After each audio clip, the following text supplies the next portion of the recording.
For a long time, Broadway has been a place that few actors of color could break into. But productions like Ain't Misbehavin' and Dreamgirls helped lead the way for new opportunities for African Americans. Still, too many African American artists believe very little is available for them that's non-race specific. Today, we're joined by three talented individuals who have, in fact, found their way to the stage. Lamont Rucker, star of Tyler Perry's Why Did I Get Married, and he is now headlining the new off-Broadway production Black Angels Over Tuskegee. Kevin Mambo, starring in the musical Fela, based on the South African artist-musician, and Stephanie Umo, who finished a run on Broadway, the hit Ragtime. I thank you all for joining us. Greatly appreciate it. Lamont, let me ask you, what's the difference in the way Hollywood views a black actor and the way Broadway views a black actor? That's a challenging question because the two of them are often being, they're overlapping so much nowadays. The business of Broadway is not just to have talented people, but it's also having somebody that has name and face recognition that's going to help with the audience development. So I've seen some incredibly talented people be passed over just because another actor or actress is more recognizable. Kevin, here's what's interesting in the play you're in now, Fela. The interesting thing about Broadway is, perhaps more than any other entertainment medium that I know, when a buzz happens for a play, it really runs through and pulls everybody in. That is happening with your performance here with Fela. So congratulations first and foremost. But what's interesting to me is Broadway also is one of those that if they see something as exotic, if this had been an African-American musician versus a South African musician, I wonder if they would see it the same way. Do you see that in some respects? In ways, being able to pull this so far away somehow makes it more universal. Coming to Fela now, I had been doing a run of Ruined, about the war in the Congo, off Broadway for over a year before doing this. And it's the same audiences that you will see off Broadway, it's the same audiences that you'll see on Broadway. And it's really just been about the stories of people overcoming, as opposed to tying it in so closely to perhaps an American perspective or a particular historical perspective. Fela is an iconic musician. Fela is an iconic activist. His story is universal to many, many people and many different types of struggles. To a degree, Stephanie, stage has often been a more of a leveling playing field for female actresses than Hollywood or even television has been.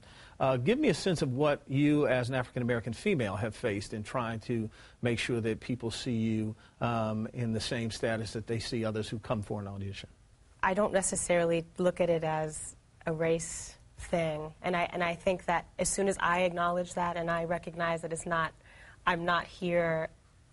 I am a black woman, obviously, but I don't like to sort of like pigeonhole myself. And as soon as I acknowledge that, then I think it. But you know others will. Others will. You're right. Others will. But I think, it also depends on who you have backing you up. For an example, I happen to have amazing agents who go on my side and they can completely agree with me. And, I signed with them with the mindset of we're not going to just go to typical roles. We're going to step outside of the box together.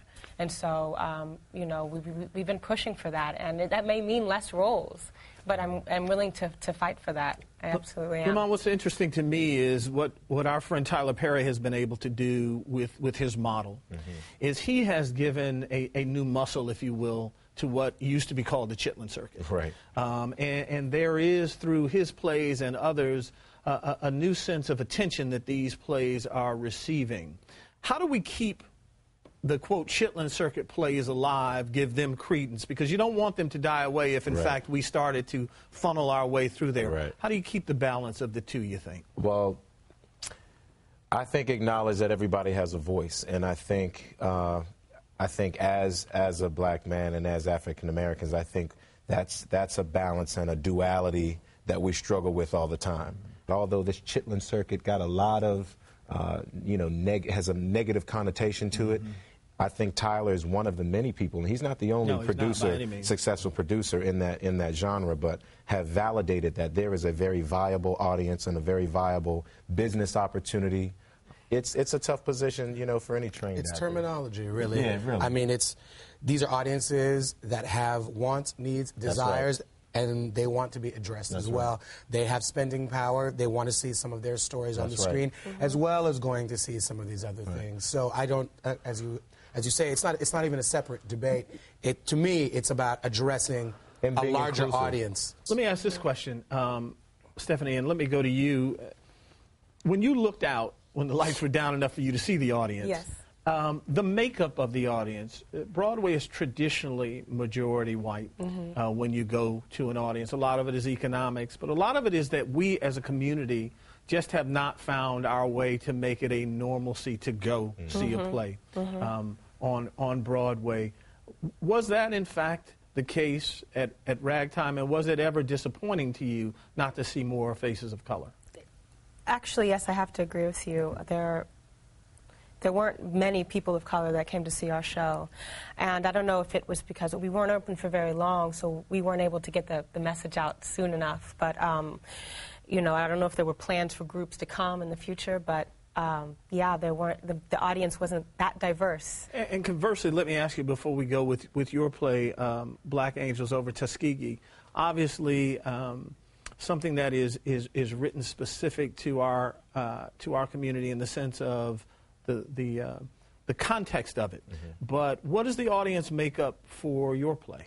It's actually been a very nice balance. Racially and culturally, the mix-up, the diversity is actually very, very nice. Your story is universal. Obviously, the legacy of the Tuskegee Airmen is a well-known one, but you'd also be surprised how many people don't know about it. So also who we are as a theater company, the Black Gents, most of the stuff that we do comes from that perspective and sharing the legacy and the excellence and, you know, traditions of self-determination, self-discipline of the black male, you know, experience. We've gotten boundless appreciation from a variety of different people, and we're very satisfied. Well, I thank you all for coming in today, and certainly continued success.